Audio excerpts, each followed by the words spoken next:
Hi, this is Vicki with Learning Home Volunteers, and welcome back to our learning session on animals.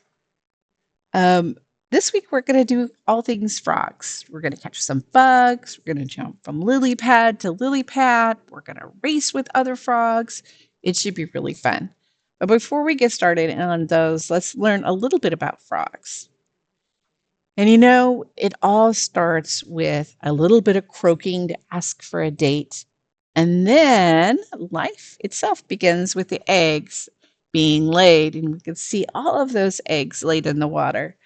Those eggs grow up to be tadpoles with a tail that lets them swim around in the water. But before they become frogs, tadpoles get legs. And then the whole cycle starts all over again. Well, in your box marked number 5 is a bag marked number 5. And the materials in the box, we're going to actually make ourselves frogs ready to catch bugs.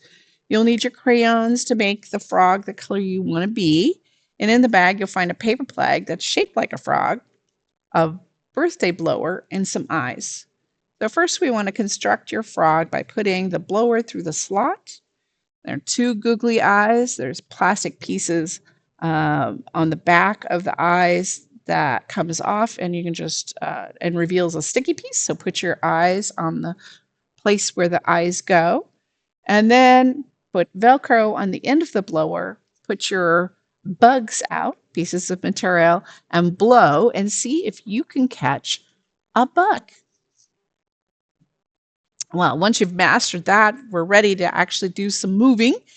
And this activity number 6, lily pad hop. In your box, you're going to find some lily pads. Now, this is a movement game. It can be combined with any other skills that you're trying to master, whether that be letters, colors, numbers, or shapes. This learner is working on print numbers, and so they've written the number 5 on the lily pad. And then they secured the pad down to the ground with a, a piece of tape that looks kind of rolled like that. And this will make sure that the lily pad stays on the ground as we jump.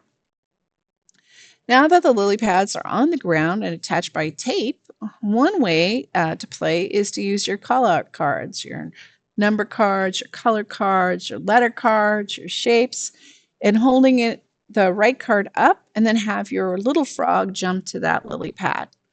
Or you could play it with music and play a version of musical lily pads. You want to pull one less out than the number of frogs on the floor, and then the children move from pad to pad while the music is playing. And when they stop, there will be a child that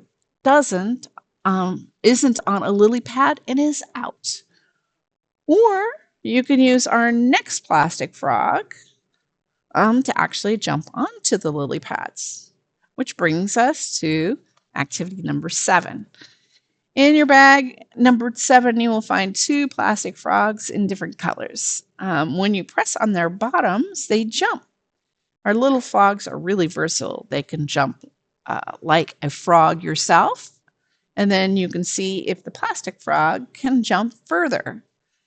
You can set up 2 players, each with a frog, and race the plastic frogs to a finish line. You can jump your frog and try to hit a target like a letter card or a color card or a shaped Dixie card or a number card. Actually, getting the frogs where you want them to go isn't as easy as it sounds. Well, in your box, you're going to find a bag numbered 8, and they will have a number of giraffes on paper. All the giraffes look the same and they have no spots. So you can play this game in a number of different ways.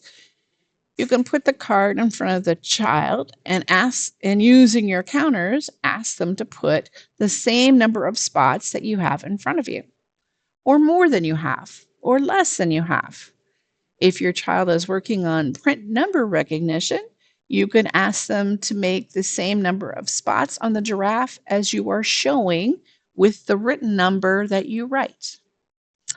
You can use the cards and have them dip their finger in paint and then have them put the same number of dots on the giraffe. Lots of different ways to have fun. Well, that's all for this week. I'll talk to you next week.